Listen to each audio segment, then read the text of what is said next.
L'Afrique du Sud fait face à une économie fragile, une corruption galopante et des brèches dans la gouvernance. Les politiques en place pour aider à la création d'emplois semblent échouer.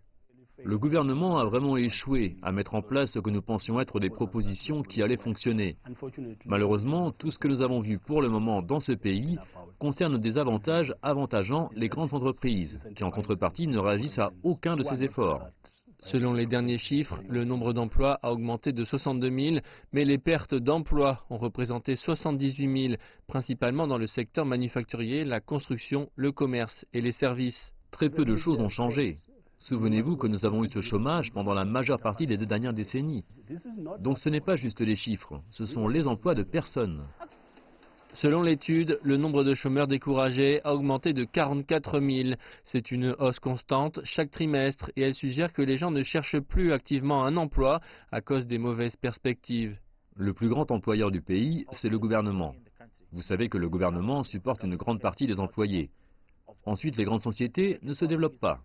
Par exemple, le secteur bancaire, maintenant, licencie des milliers de personnes. De nombreux autres secteurs sont en train de licencier.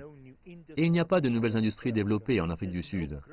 S'il n'y a pas de croissance, d'où va venir le capital pour développer de nouvelles entités qui créeront des emplois?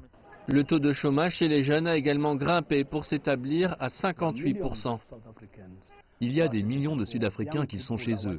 Des jeunes regardent leurs rêves leur échapper à cause du manque d'emploi.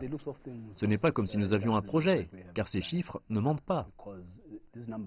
Yes, le service pour l'emploi des jeunes, qui se concentre sur la formation et les stages de compétences, montre des signes positifs, avec plus de 200 000 jeunes employés l'an dernier, mais ce n'est pas encore assez pour que cela ait un effet sur l'énorme nombre de jeunes qui cherchent du travail.